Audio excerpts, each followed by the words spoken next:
આત્મવિશ્વાસ હેલ્પલાઇનની યુટ્યુબ માર્ગદર્શન શ્રેણીની એક નવી પહેલ જિલ્લા શિક્ષણ અધિકારી ડીઓ મેડમ દ્વારા કરવામાં આવી છે. એમાં આપ સર્વનું હાર્દિક સ્વાગત કરું છું. મારું નામ મલિક મોહમ્મદ સલીમ છે. હું અંકલેશ્વરમાં આવેલી જેનિથ હાઈસ્કૂલની અંદર ઉચ્ચતર માધ્યમિક વિભાગની અંદર મદદનીશ શિક્ષક તરીકે કાર્યરત છું.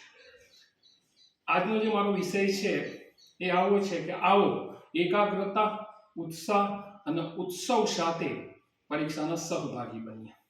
મિત્રો, પરીક્ષા આવે છે ત્યારે ઘણા બધા પ્રશ્નો ઊભા થાય છે કે ભાઈ એકાગ્રતા કેવી રીતે કેળવવી, કેવી રીતે ધ્યાન કેળવવું અને એના માટે કેવી રીતે અધ્યયન કરવું. એના કેટલાક માર્ગદર્શક સોનેરી સૂચનોની ચર્ચા હું તમારી સમક્ષ કરીશ. ધ્યાનપૂર્વક વાંચવું. ધ્યાન એટલે શું? એટલે કોઈ એક બાબત પર એકાગ્રતા કેળવવાની શક્તિને ધ્યાન કહેવામાં આવે છે. આઈન્સ્ટાઈને ખૂબ સુંદર કહ્યું છે કે એકાગ્રતા એટલે એક બાબતને અગ્રતા આપવી, એને ધ્યાન કહેવામાં આવે છે. અને સંશોધનો એવું સાબિત કરેલું છે કે જ્યારે ધ્યાનથી અભ્યાસ કરીએ તો લાંબા સમય સુધી સંકલ્પનાઓ યાદ રહે છે. તો ધ્યાન આધારિત અધ્યયન કેવી રીતે કરી શકાય એ સંદર્ભની અંદર આપણે કેટલાક મુદ્દાઓની વાત કરીશું. દાખલા તરીકે એક ઉદાહરણ આવું છે કે મહાભારતનો પ્રસંગ એ છે કે ગુરુ દ્રોણે જ્યારે કૌરવ અને પાંડવોની પરીક્ષા લેવાનું નક્કી કર્યું ત્યારે બધાને પૂછ્યું કે ઝાડ પર શું દેખાય છે. બધાના જવાબ અલગ અલગ હતા. કોઈને ઝાડ, કોઈની ડાળી, કોઈને પાંદડા, કોઈને પક્ષી. જ્યારે અર્જુનને પૂછ્યું કે તમને શું દેખાય છે ત્યારે એમને કહ્યું કે મને પક્ષીની આંખ, કારણ કે ગુરુ દ્રોણે પક્ષીની આંખ વીંધવાનું કહ્યું હતું. એનું સમગ્ર ધ્યાન આંખની ઉપર હતું. એટલે એવી જ રીતે જ્યારે અભ્યાસ કરીએ ત્યારે ધ્યાનપૂર્વક અભ્યાસ કરવામાં આવે તો વધુ સારી રીતે આપણે અભ્યાસ કરી શકીએ છીએ. બીજું એક ઉદાહરણ એવું પણ છે કે એક રાજાએ એક કેદીને સજા ફરમાવી. સજા એવી હતી કે ઠંડીની ઋતુ ચાલતી હતી. હોજમાં આખી રાત ઠંડા પાણીથી ભરેલી હોજમાં આખી રાત ઊભા રહેવાનું હતું. એટલે રાજાને એવું હતું કે ખૂબ ઠંડી લાગશે, એ જ આની પનિશમેન્ટ છે. આખી રાત નીકાળ્યા પછી સવારે કેદી ફ્રેશ હતો. ત્યારે રાજાએ પૂછ્યું કેમ આવું થયું? ત્યારે એમ કહ્યું કે મને ઊભો રાખેલો તમે ઠંડા પાણીની હોજમાં, પણ મારું ધ્યાન દૂર સળગતી મસાલ પર કેન્દ્રિત હતું. એ મસાલ પર મારું ધ્યાન કેન્દ્રિત કરવાના કારણે હું આપણે ઠંડીથી બચી ગયો. એટલે આ ધ્યાનની શક્તિ છે. એટલે ધ્યાનપૂર્વક વાંચવાથી વધુ સારી રીતે અભ્યાસ કરી શકીએ છીએ. બીજો મુદ્દો છે સમજપૂર્વક વાંચવું. ભાઈ ગોખણ પટ્ટી કે ગોખેલું લાંબા સમય સુધી યાદ નથી રહેતું. સમજ કોને કહેવાય? જે વિષય વસ્તુ તમે અભ્યાસ કરવાના હોય તેની સંકલ્પનાઓ તમને સ્પષ્ટ હોવી જોઈએ. એમ પણ નવી નીતિ 2020ની અંદર એ બાબતની ચર્ચા કરેલી છે કે ભાઈ સંકલ્પના આધારિત અધ્યયન હોવું જોઈએ. તો સંકલ્પના એટલે શું? દાખલા તરીકે વિદ્યાર્થીને ગોળ શું છે, વર્તુળ શું છે, એની સંકલ્પના સ્પષ્ટ થઈ જાય તો પછી એના વ્યવહારમાં આવતી બધી બાબતોને વર્ગીકરણ કરી શકશે. દાખલા તરીકે રૂપિયાનો સિક્કો ગોળ છે, ચંદ્રમાં જે શરદ પૂર્ણિમાનો છે એ ગોળ છે. એટલે સમજપૂર્વક વાંચવાથી વિદ્યાર્થીઓની વાંચન રાખવાની, યાદ રાખવાની કે સ્મૃતિ ધારણ કરવાની શક્તિ વધી જાય છે. અર્થાત એનો મતલબ એમ થયો કે કોઈ પણ બાબતને, વિષય વસ્તુને ધ્યાનપૂર્વક સમજવું, એમાં એના સિદ્ધાંતોને સમજવા, એની સૈદ્ધાંતિક બાબતોને સમજવી, એના સ્ટેપને સમજવા તો વધુ સારી રીતે તમે યાદ રાખી શકો છો. ત્રીજો એક મુદ્દો એ છે કે રસપૂર્વક વાંચવું. હવે રસ એ શું છે એ સમજીએ.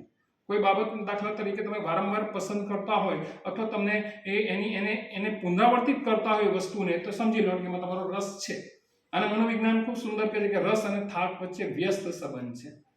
જ્યાં રસ હોય ત્યાં થાક ના હોય, અને જ્યાં થાક લાગે ત્યાં રસ હોતો નથી.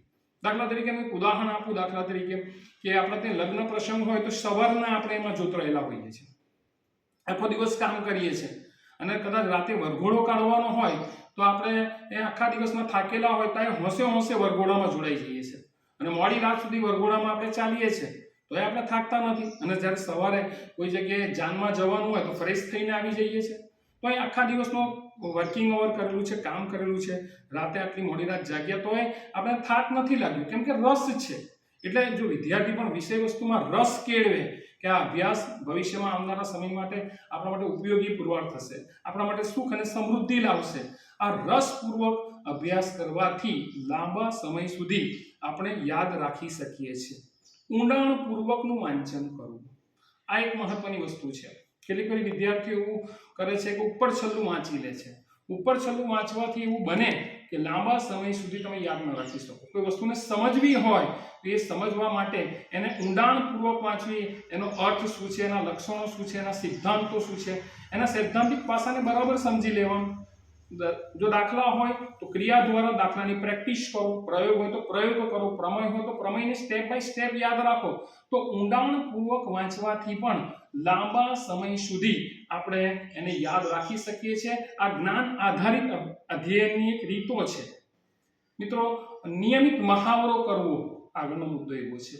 Practice make main perfect. એવું કહેવાય છે કે જેટલી પ્રેક્ટિસ તમે કરો, જેટલો મહાવરો કરો, એટલું વધુ સારું અધ્યયન કરી શકો છો. એક અભ્યાસમાં એવું કહ્યું છે કે તમે કોઈ વસ્તુ વાંચો છો તો કલાકમાં 50% ભૂલી જાઓ છો. એક સંશોધકે તો ત્યાં સુધી કહ્યું કે 1 વાર પુનરાવર્તન કરો, 2 વાર પુનરાવર્તન કરો, 3 વાર પુનરાવર્તન કરો, 4 વાર પુનરાવર્તન કરો. જેટલી વાર તમે પુનરાવર્તન કરશો એટલું તમારું વાંચન દ્રઢીકરણ મજબૂત બનશે અને તમે લાંબા સમય સુધી એને યાદ રાખી શકશો. એક ગ્રીકનો બહુ મહત્વનો કિસ્સો છે.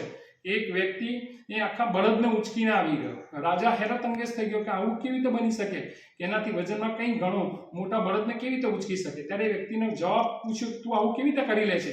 ત્યારે એમ કહ્યું, હું નાનો હતો તો આ વાછેડો ત્યાંનો રોજ ઉચકું છું, તો રોજ ઉચકું છું, તો પરિણામે રોજની પ્રેક્ટિસના કારણે હું પણ, મારી પણ વૃદ્ધિ થઈ, બળદની પણ વૃદ્ધિ થઈ, એટલે આટલા રોજની પ્રેક્ટિસ થકી હું આવું કરી શકું છું. એટલે કહેવાનો મતલબ એમ થયો કે તમે કોઈ વસ્તુનો મહાવરો કરો છો તો વધુ સારું પરિણામ મેળવી શકો છો. વધુને વધુ વાંચન કરવાથી, પુનરાવર્તન કરવાથી વધુ સારું પરિણામ પ્રાપ્ત થાય છે. સૌથી મહત્વની બાબત એ છે જ્ઞાન શક્તિ, સ્મૃતિ શક્તિ વધારવા માટેની ગ્રહણ, ધારણ અને પુનઃસ્મરણ. ભાઈ, ગ્રહણ એટલે શું? દાખલા તરીકે આપણી આજુબાજુના પર્યાવરણ કે વિષય વસ્તુના જે મહત્વના મુદ્દા છે એને સ્મૃતિ પર અંકન કરવા એટલે નોંધવા. આપણી જ્ઞાનેન્દ્રિયો હોય છે, આંખ છે, કાન છે, નાક છે, આપણા સ્કિન છે, એના આધારે આપણે સંવેદનાઓ મહેસૂસ કરીએ છીએ, આજુબાજુના પર્યાવરણ સાથે આંતરક્રિયા કરીએ છીએ અને એ બાબત વસ્તુને આપણે યાદ રાખવાનો પ્રયત્ન કરીએ છીએ. એટલે અહીં આગળ ગ્રહણ જેટલું સારું, જેટલું અસરકારક, એટલું સ્મૃતિનું અંકન મજબૂત થઈ જાય છે. એટલે એનો મતલબ એમ થયો કે જ્યારે તમે અભ્યાસ કરો તો ઉપરની બધી જ બાબતો આવી જાય છે કે ધ્યાનપૂર્વક, સમજપૂર્વક, ઊંડાણપૂર્વક, રસપૂર્વક કરવાથી ગ્રહણ મજબૂત બને છે.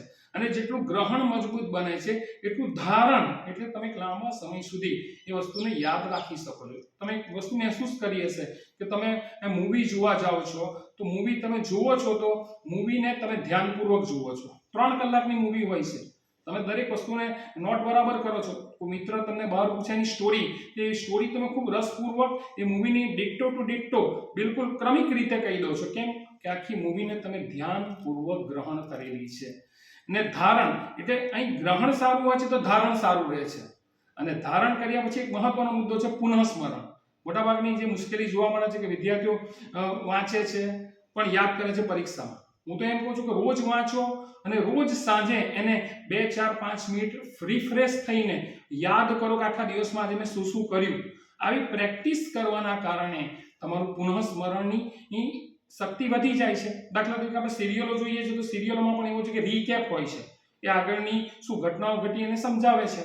તો અહીં પણ એ જ વસ્તુ બને છે કે તમે પણ તમારા વાંચનમાં રીકેપ લાવો તો પરિણામે પુનઃસ્મરણ જેટલું મજબૂત બનશે એટલું તમે લાંબા સમય સુધી યાદ રાખી શકશો. એટલે એનો મતલબ એમ કે ગ્રહણ, ધારણ અને પુનઃસ્મરણ આ સ્મૃતિની મહત્વની પ્રક્રિયા છે જ્ઞાન શક્તિ ધારણ કરવાની. તો એને વ્યવસ્થિત રીતે કરો તો લાંબા સમય સુધી યાદ રાખી શકો છો. ચિંતા મુક્ત થઈને વાંચન કરો. ચિંતન સારું, ચિંતા ખોટી. ચિંતા ચિતા સમાન હોય છે. વધુ ચિંતન કરવાથી હતાશા આવે છે, વૈફલ્યની લાગણી આવે છે, બીક લાગે છે, ડર લાગે છે, આત્મવિશ્વાસ ઘટી જાય છે, હાથ પગ ધ્રુજે છે. આવા ઘણા બધા પ્રશ્નો ઊભા થાય છે. એટલે એક વિદ્વાને ખૂબ સુંદર કહ્યું છે કે વધારે ચિંતા કરવાથી સારા પરિણામો મેળવી શકતા નથી, સારું અધ્યયન કરી શકતા નથી, સારી રીતે એને આપણે પરીક્ષા આપી શકતા નથી. એટલે ચિંતા મુક્ત થવું એ ખૂબ મહત્વની વસ્તુ છે. વિદ્યાર્થીને ઘણી બધી ચિંતા છે કે આ સિલેબસ કેવી રીતે વાંચીશ, ક્યાંથી વાંચીશ, કેવી રીતે વાંચીશ, કયો પ્રશ્ન પૂછાશે, 9 પ્રકરણ વાંચેલા છે એનો ભરોસો નથી, 10મું પ્રકરણ છોડ્યું છે એની ચિંતા છે. તો ચિંતાઓથી મુક્ત થઈને તમે એ કરો. હકારાત્મક અભિગમ સાથે પરીક્ષા આપો. એમ એવું કહેવાયું છે કે હકારાત્મક હકારાત્મક વિચાર કરનારને ઝેર પણ મારી શકતું નથી અને નકારાત્મક વિચાર કરનારને દવા પણ બચાવી શકતી નથી. એટલે એનો મતલબ એમ થયો કે ચિંતાના કારણે બીજા બધા પ્રશ્નો ઊભા થાય છે. અનિદ્રા થાય છે, બેચેની થાય છે, ગભરાટ થાય છે, માથું દુખે છે, આવા ઘણા બધા પ્રશ્નો ઊભા થાય છે. તો ચિંતા મુક્ત થઈને વાંચન કરવું એ વધુ સારું કહેવાશે. આત્મવિશ્વાસ સાથે વાંચો. ભાઈ આત્મવિશ્વાસ શું છે? પોતાની જાતમાં વિશ્વાસ મૂકો. આત્મા એટલે પોતે, વિશ્વાસ એટલે પોતાની જાતમાં વિશ્વાસ મૂકો. આત્મવિશ્વાસ ક્યારે આવે? દાખલા તરીકે અત્યારે કોઈ મને એમ કે તમે ટેન્કર ચલાવી લો, કોઈ ટ્રક ઉભેલી છે કે તમે ચલાવો. હવે મેં ટ્રક ચલાવેલી જ નથી, મને એનો અનુભવ જ નથી, હું શીખેલો જ નથી, તો પછી દાખલા તરીકે એના સ્ટેરિંગ પર બેસીશ તો કદાચ મને કોન્ફિડન્સ નહીં આવે. દાખલા તરીકે હું બરાબર નહીં કરી શકું. ભલે મેં કાર ચલાવેલી છે, બંનેનું સ્વરૂપ અલગ અલગ છે, એટલે કોન્ફિડન્સ નહીં આવે કારણ કે હું શીખેલો નથી. એટલે પરિણામે મને બીક લાગે છે, ડર લાગે છે ને મારા આ કારણના લીધે મારો આત્મવિશ્વાસ ઘટે છે. દાખલા તરીકે આત્મવિશ્વાસમાં એવું છે કે હું આ કામ નહીં કરી શકું તો ઓછો આત્મવિશ્વાસ છે. હું જ આ કામ કરી શકું છું એ અતિ આત્મવિશ્વાસ છે. અને હું આ કામ કરી શકીશ એને આત્મવિશ્વાસ કહેવાય. આપણે અતિ આત્મવિશ્વાસ પણ નહીં, ઓછો આત્મવિશ્વાસ પણ નહીં. આત્મવિશ્વાસ કેળવવાનો છે. આત્મવિશ્વાસ એવી રીતે કેળવી શકાશે કે આપણે એ વસ્તુનો અભ્યાસ કરીશું. દાખલા તરીકે વસ્તુને શીખીશું. તો દાખલા તરીકે મેં 5 વાર્ષિક હિસાબના દાખલા નામાના મૂળ તત્વોમાં કરેલા હશે તો મને વિશ્વાસ રહેશે કે મેં 5 પ્રકારના દાખલા કરેલા છે. કોઈ 10 દાખલા કરેલા હોય તેને વધારે આત્મવિશ્વાસ રહેશે. એટલે આત્મવિશ્વાસ એ જડીબુટ્ટી છે જે તમારી જાતમાં શ્રદ્ધા જન્માવે છે અને તમને વધુ સારા પરિણામો તરફ દોરે છે. એવી જ રીતે દાખલા તરીકે શારીરિક માનસિક તંદુરસ્તી એ પણ ખૂબ જરૂરી છે. દાખલા તરીકે ફિઝિકલી રીતે માણસ બીમાર હોય તો એની જે અધ્યયન કરવાની ક્ષમતા હોય છે ઘટી જાય છે, એની યાદશક્તિ નબળી પડી જાય છે. આ બાબતની અંદર શારીરિક બાબતોની અંદર આપણે આપણી હેલ્થને સાચવવાની છે. દાખલા તરીકે શારીરિક રીતે જેટલા તંદુરસ્ત હોઈશું એટલું વધારે સારું પરિણામ મેળવી શકીશું. ઘણી બધી એવું બને છે કે પરીક્ષા દરમિયાન આપણે કેવા પ્રકારનો ખોરાક ખાવો, કેવો પ્રકારનો ખોરાક ન ખાવો એ બાબત પણ ધ્યાનમાં રાખવા જેવી છે. દાખલા તરીકે ખૂબ તીખા તળેલા પદાર્થો ખાશો તો તમારી એસિડિટી વધી જશે. બહારના પદાર્થો ખાશો તો દાખલા તરીકે તમારી ડાયજેસ્ટ સિસ્ટમ બગાડી કાઢશે. દાખલા તરીકે એવા વિકાર આહાર લેશો કે જે તમને બેચેની કરાવી આપે છે. આ ઉપરાંત પાણી પીવાની ફ્રીક્વન્સી કેવી હોવી જોઈએ કે નિયમિત પાણી પીઓ. જેટલું પાણી વધારે પીશો એટલું તમારું માઇન્ડ ફ્લોટિંગ રહેશે, વધારે તમને એનર્જેટિક લાગશે, સ્ફૂર્તિ જેવું લાગશે. એટલે એનો મતલબ એમ થયો કે તમારે ફિઝિકલ રીતે મજબૂત રહેવું પડશે, શારીરિક રીતે તંદુરસ્ત રહેવું પડશે અને શારીરિક તંદુરસ્તી જ તમને વધુ સારા પરિણામ તરફ દોરી જશે. એટલે એનો મતલબ એમ થયો કે તમારે ફિઝિકલી હેલ્થ પરીક્ષા દરમિયાન, પરીક્ષા પહેલા, પરીક્ષા દરમિયાન જાળવી રાખવાની છે. અને આ એક મહત્વની વસ્તુ છે કે દાખલા તરીકે તમારી આહાર શૈલી મજબૂત હોવી જોઈએ. સવારે નાસ્તો સારો પૌષ્ટિક ખોરાક હોવો જોઈએ, બપોરનો પણ સાત્વિક ખોરાક હોવો જોઈએ, રાતનો પણ ખોરાક હોવો જોઈએ. ટાઈમ ટુ ટાઈમ જમી લેવું આ એક મહત્વની વસ્તુ છે. દાખલા તરીકે એવા સાદા ખોરાક લેવા કે જે તમને પચવામાં સરળ હોય. એ વખતે કોઈ નવા આહાર ન લેવા કે જેથી તમને પ્રશ્નો ઉભો થાય. આ ઉપરાંત દાખલા તરીકે તમને કોઈ પ્રકારની એલર્જી હોય, તમને કોઈ પ્રકારની એવી મુશ્કેલી હોય શારીરિક તંદુરસ્તીના સંદર્ભમાં તો તમારા ફેમિલી ડૉક્ટરની એ વખતે કન્સલ્ટ રાખવા કે જેથી દાખલા તરીકે વધુ સારી રીતે એની પર ધ્યાન કેન્દ્રિત કરી શકે. આ સાથે માનસિક તંદુરસ્તી પણ એટલી જરૂરી છે. મેન્ટલી એ રીતે પણ મજબૂત હોવા જોઈએ.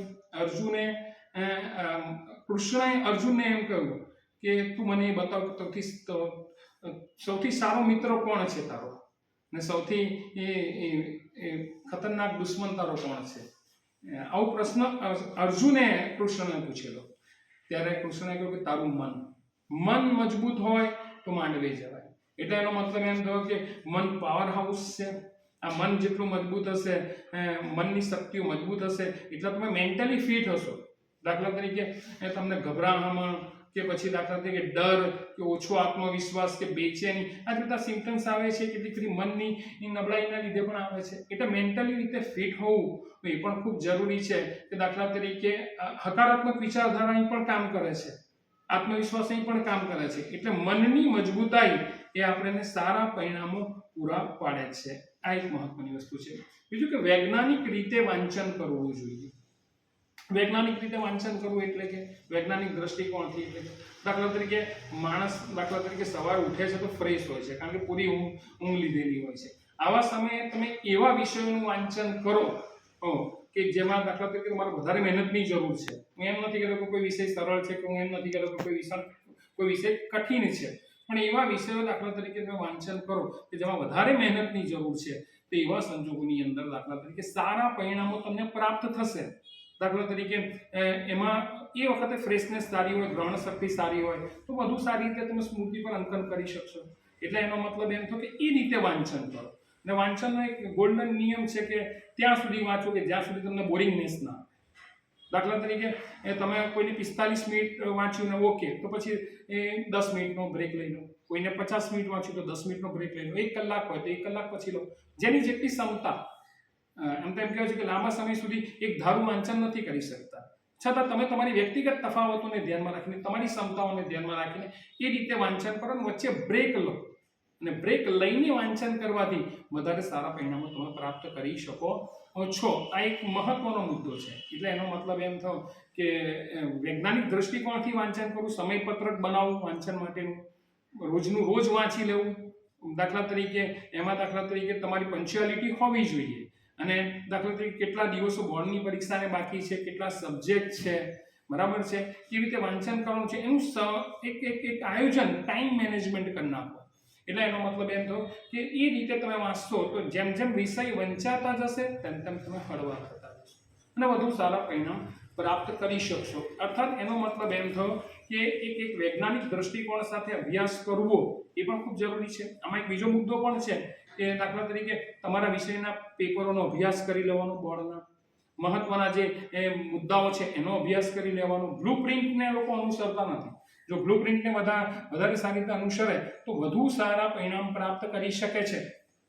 અર્થાત એનો મતલબ એમ થયો કે તમે બ્લુ પ્રિન્ટને અનુસરશો તો દાખલા તરીકે કયા પ્રકારનું કેટલું વેટેજ છે, એમાંથી કયા પ્રકારના પ્રશ્નો પૂછાશે સ્પષ્ટ છે, તો એ રીતે તમે કામ કરો વૈજ્ઞાનિક દ્રષ્ટિકોણ સાથે, તો એ વધુ ફળદાયી નીવડે છે, વધુ અસરકારક બને છે.